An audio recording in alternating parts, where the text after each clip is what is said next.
Shampoo ही मत लगाओ। Indians की प्रॉब्लम है। सबसे सिंपल और आसान वे यही है कि बाल जा रहे हैं आप टॉक्सिक ब्लड की वजह से खराब हो रहा है, तो आप अपने हेयर्स में मत लगाइए ऑयल। तो चलिए आज आपके बालों का एक टेस्ट हो जाए। आप अपने 4 उँगलियों को लेकर के अपने बालों से पास कराइए। आपकी सारी उँगलियाँ जो हों वो सटी हुई हों, और आप जब अपने हाथों को निकालेंगे अपने बालों से तो नोट करिएगा ज़रूर से कि आपके हाथों में कितने बाल आए हैं। अगर आपके हाथ में एक भी बाल ना आए, आप उसको काउंट करेंगे। अगर आपके हाथों में एक भी बाल ना आए तो आप समझ जाइए कि आपका जो बाल है बहुत ज़्यादा स्ट्रॉन्ग है। लेकिन अगर आपके बालों को 3 से 4 स्ट्रैंड्स टूट गए हैं, अगर आप 4 से ज़्यादा स्ट्रैंड आपके हाथों में हैं, आपके बाल जो हैं 4 से 5 टूट गए आपके हाथों में मिल गए, तो आप समझ जाइए कि आपको बहुत बड़ी सीवियर हेयर फॉल इश्यू होने वाले हैं। आज के इस वीडियो में हम जानेंगे कि हेयर फॉल इश्यूज़ को कैसे सॉल्व करें। अगर आप मेरे से पूछेंगे कि इन हेयर फॉल्स को 1 से 2 वीक में रोका जा सकता है या लिमिट किया जा सकता है, तो मेरा जवाब है जी हाँ। आप अपने बालों को लिमिट कर सकते हैं टूटने में। हेयर फॉल जो है वो कम टूटेगा, आपके बाल कम गिरेंगे। आज की वीडियो में हम ऐसे टिप्स एंड टेक्निक्स को जानेंगे जो कि आपके बालों को स्ट्रॉन्ग बना के रखेगा और जल्दी हेयर लाइन जो रिसीड होने लगती है वो नहीं होगी।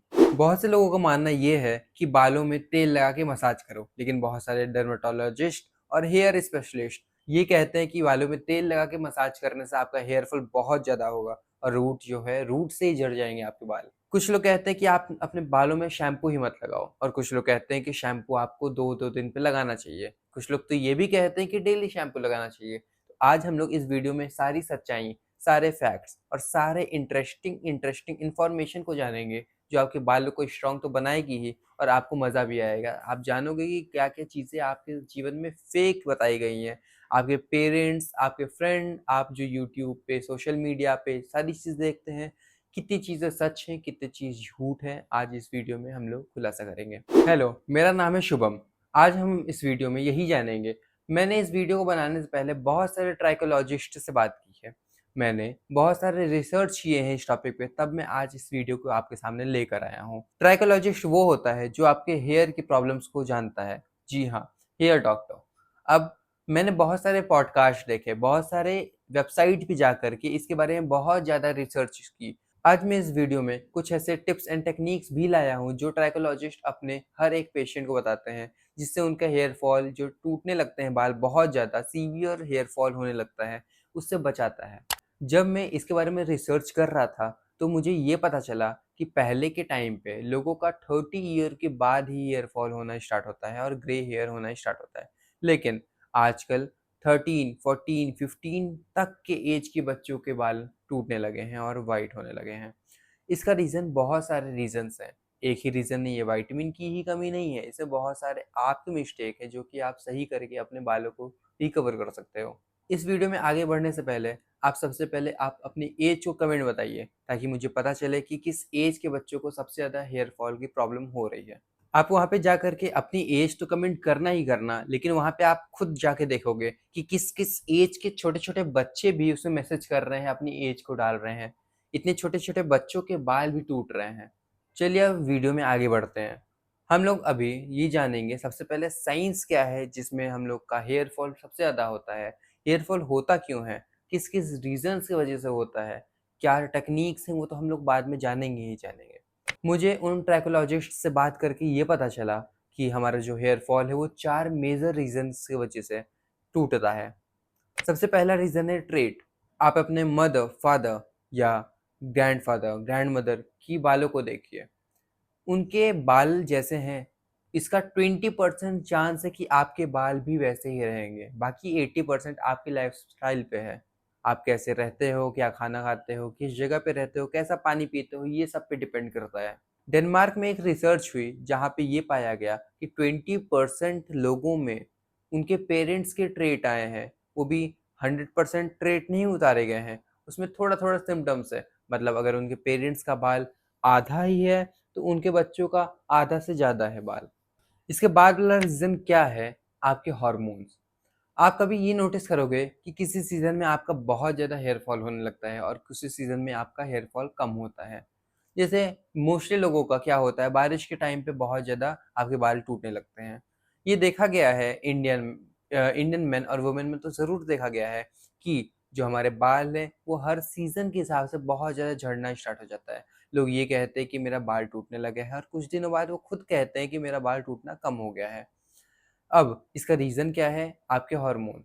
हार्मोन जो होते हैं वो हर सीज़न के हिसाब से और हर टाइम के हिसाब से अलग-अलग टाइप के रिएक्शंस करते हैं आपकी बॉडी में। मान लीजिए आपकी बॉडी में बहुत सारे हार्मोन का रिएक्शन हो रहा है, तो उससे जो एनर्जी और उससे जो बाई प्रोडक्ट होगा वो आपके बालों को ख़राब करेगा और आपके जो बाल हैं वो झड़ेंगे ही झड़ेंगे। फिर एक रीज़न आता है स्ट्रेस। स्ट्रेस, आप ये नोटिस करोगे कि आपका एग्ज़ाम जब पास आ रहा हो तो आपके बाल जो है वो बहुत ज़्यादा झड़ने स्टार्ट हो जाएँगे। तो इसका रीज़न है स्ट्रेस। कॉर्टिसोल एक क्या है? स्ट्रेस हार्मोन है। जैसा कि मैंने पिछले वाले वीडियो में आपको बताया ही था कॉर्टिसोल के बारे में। कॉर्टिसोल आपके स्किन को डैमेज करता ही करता है, लेकिन आपके हेयर फॉल भी करता है। आप अपने हेयर फॉल को कंट्रोल करने के लिए स्ट्रेस को कंट्रोल नहीं कर सकते हो एग्ज़ाम टाइम में, क्योंकि इतना ज़्यादा बच्चों पे प्रेशर होता है कि बच्चों का हेयर फॉल होना ही है। और लास्ट और सबसे इम्पोर्टेंट क्या है? डैंड्रफ। डैंड्रफ जो कि 80% इंडियंस की प्रॉब्लम है, जिसकी वजह से आपका हेयर फॉल होता ही होता है। आप किस घर में जाओगे और वहाँ पे डैंड्रफ नहीं मिलेगा। डैंड्रफ सबके बाल सभी इंडियन फैमिली में किसी न किसी को तो मिलता ही मिलता है।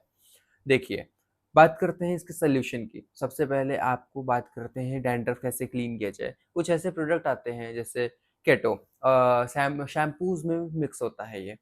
इससे क्या होता है, आपके जो डैंड्रफ है वो क्लीन होते हैं। ये डेली शैम्पू नहीं है, इससे आपका जो स्कैल्प है वो ड्राई हो जाएगा।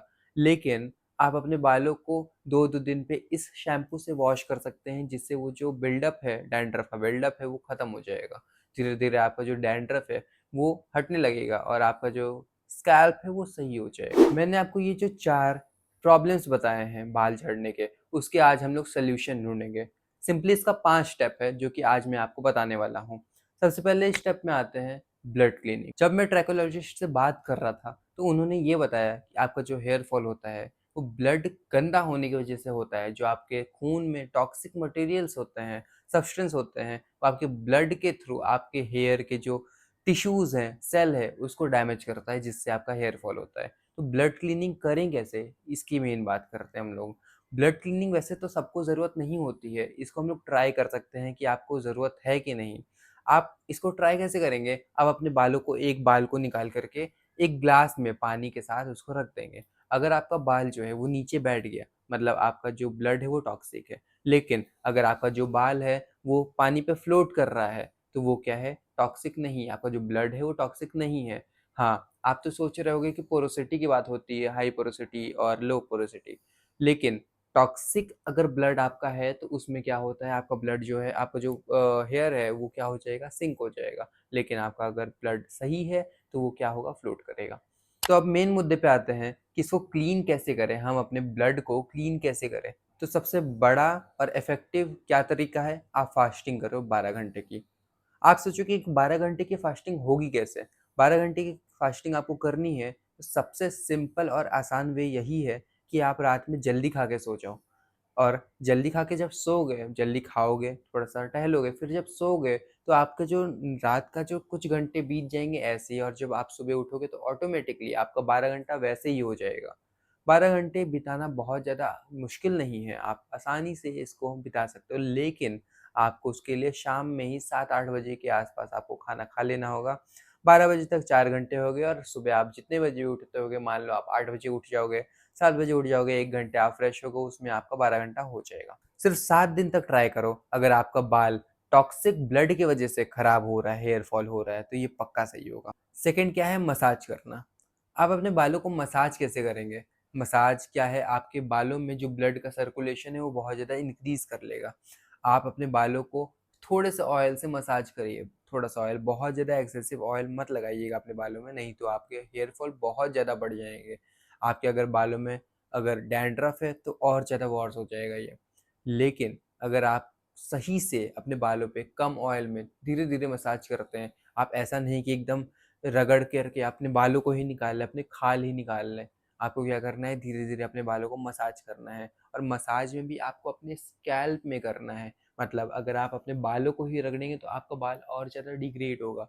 लेकिन अब अपने स्कैल्प को ही धीरे धीरे मसाज करेंगे तो आपके जो स्कैल्प में ब्लड का सर्कुलेशन है वो इतना ज़्यादा बढ़ जाएगा, जिससे आपका हेयर फॉल जो है, जो हेयर फॉल हो रहा है वो रुक जाएगा। देखिए, ज़रूरी नहीं है कि आप अपने बालों में ऑयल लगाओ ही लगाओ। आपका अगर बाल ऑयली है, तो आप अपने हेयर्स में मत लगाइए ऑयल। लेकिन आपका अगर बाल ड्राई है, तो थोड़ा-सा आप ऑयल लगाइए, जिससे आपका मसाज हो तो बाल बहुत ज़्यादा ना टूटे। तीसरा और सबसे इम्पोर्टेंट स्टेप क्या है? रिपेयर करना। रिपेयर में आपको क्या करना है? आपको किसी भी कंडीशनर को अपने बालों में लगा लेना है और उसको 3 से 4 मिनट तक रखे रहने देना है। इससे क्या होगा कि आपके बालों को सारे मॉइस्चर मिल जाएँगे। आप जो अपने शैम्पू करके अपने बालों से ऑयल को निकाल दिए हो, वो वापस से आपके बालों को मिल जाएगा, शाइन आपके बालों में आ जाएगी। चौथा स्टेप क्या है? वाटर। वाटर क्या करता है? आपके बालों को मॉइस्चर अंदर से हाइड्रेट करके रखता है। इससे आपका बाल जो है वो डैंड्रफ फ्री तो रहता ही रहता है और इसको मॉइस्चर अंदर से मिलता है, जिससे वो ड्राई नहीं लगता है। ये रही वो 4 स्टेप जो कि आप सिंपली अपने घर में बैठकर ही शैम्पू और कंडीशनर और पानी की मदद से आप घर पे बैठ के कर सकते हो। अब बात करते हैं कुछ ऐसे छोटे-छोटे पॉइंट्स की जो कि आप इग्नोर करते हो। सबसे पहले क्या है, आपको स्ट्रेस को कंट्रोल करना चाहिए। आपके हेयर फॉल हो रहे हैं, उसका आप स्ट्रेस ले रहे हो और स्ट्रेस हो रहा है इसीलिए हेयर फॉल भी हो रहा है। स्ट्रेस हो रहा है, हेयर फॉल हो रहा है और हेयर फॉल हो रहा है इसलिए आप स्ट्रेस ले रहे हो। ये एक लूप की तरह है, जिससे आपका हेयर फॉल और ज़्यादा होता रहेगा। तो इसको कंट्रोल करो। दूसरा ये है कि मैंने तुम्हें पहले ही बताया था कि अपनी लाइफ़स्टाइल को सही करो। लाइफ़स्टाइल में आप कैसे-कैसे चीज़ें खा रहे हो, कहाँ रह रहे हो, कैसा पानी यूज़ कर रहे हो, कैसे-कैसे आप घूम रहे हो, किस गंदगी में आपके बाल जा रहे हैं, आप उसको वॉश नहीं कर रहे हो, क्लीन नहीं कर रहे हो, आप इसको रिपेयर नहीं कर रहे हो। ये सारी चीज़ें उसमें आ जाएँगी। आपको इसको सही करके रखना होगा और लाइफ़स्टाइल में सिर्फ़ यही नहीं होता, आप अपने बालों में जो महँगे-महँगे प्रोडक्ट लगा रहे हो और उसको ऐसे ही रहने दे रहे हो, उसको भी आपको सही करके रखना होगा। आपका बाल जितना नेचुरल रहेगा, उसको जितना नेचुरल ऑयल अपनी बॉडी से मिलेगा, वो उतना ज़्यादा अच्छा रहेगा, वो इतना ज़्यादा शाइन करेगा। आपको बाहर से एक्सटर्नली कुछ एक्स्ट्रा करने की ज़रूरत ही नहीं है। हमारा जो बॉडी है वो इतना कैपेबल है कि अपने बालों को सही करके रखे। बस उसको न्यूट्रिएंट्स की ज़रूरत है जो कि आप अपना फुलफ़िल करोगे डाइट से। अगर इसी टाइप के और भी टिप्स और टेक्नीक को जानने हैं और स्किन से और हेयर से रिलेटेड, लाइफ़स्टाइल से रिलेटेड चीज़ों को आपको जानना है, तो हमारे चैनल को सब्सक्राइब करें। अगर आपको इस वीडियो को देखने से कुछ भी नॉलेज मिली, तो इस वीडियो को लाइक ज़रूर करके जाइएगा और कमेंट में अपनी ऐज को ज़रूर बताइएगा, जिससे आपको पता चले कि और कितने लोग हैं, जो कि आपकी ऐज की हेयर फॉल प्रॉब्लम लेकर के घूम रहे हैं। Thank you.